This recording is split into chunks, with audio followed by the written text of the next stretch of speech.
এই আমার বাংলা রেস্টুরেন্ট যে আছে, এই রেস্টুরেন্টগুলিতে প্রচুর হোটেল আছে, ঠিক আছে।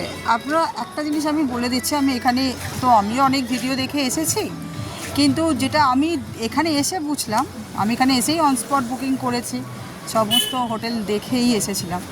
যেটা বুঝলাম সেটা হচ্ছে অটোওয়ালাদের কাছ থেকে একদম সাবধানে থাকবেন।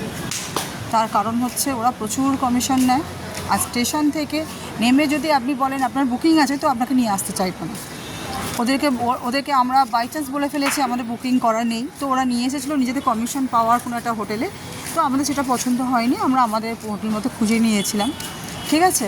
সেটা একটা আছে, আপনারা নিজেদের মতো খুঁজে নেবেন। আর হ্যাঁ, এখানে কিন্তু হোটেলের ভাড়া আপনি ভিডিওতে অনেক জায়গায় আমিও দেখে এসে ঠকেছি, যেটা হচ্ছে 800-1000, তা কিন্তু হয় না, ঠিক আছে। এখানে কিন্তু অনেক রকমের ভাড়া থাকে, আপনি এসে দেখবেন ওই ভেবে আসবেন 800-1000 টাকার হোটেল, তা কিন্তু না। আমাদেরটাই আমরা ভেবেছিলাম, সেটা আমাদেরটাই হয়ে গেছে 1500 টাকা, নন এসি তাও, ঠিক আছে। আর এসি হলে সেটা 2500-3000 টাকা হবে, যেহেতু আমি লোকেশনটাও ভালো নিয়েছিলাম।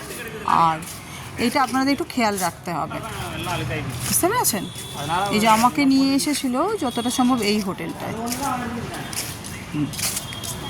আপনারা একটু এটা মাথায় রাখবেন। আর এখানে সিজন টাইম কোনটা নয় আমি নিজেও জানি না, এখন আমি এসেছি সেপ্টেম্বরের লাস্ট, মানে এটা অক্টোবরের ফার্স্ট উইক, তাতেই বলছে এটা এখানে বলছে সিজন টাইম। তো আমি জানতাম ডিসেম্বরটা সিজন টাইম, কিন্তু তা না, এখনই হচ্ছে সিজন টাইম, এখনও ওদের রেট হাই। তো কখন অফ সিজন আমি সেটা নিজেও জানি না, অথবা আপনারা অফ সিজন ভেবে কিন্তু আসবেন না যে অফ সিজন এখানে রেট কম হবে, তা কিন্তু হয় না। এখানে অল টাইমই আমার মনে হয় রেট হাই থাকে, ঠিক আছে।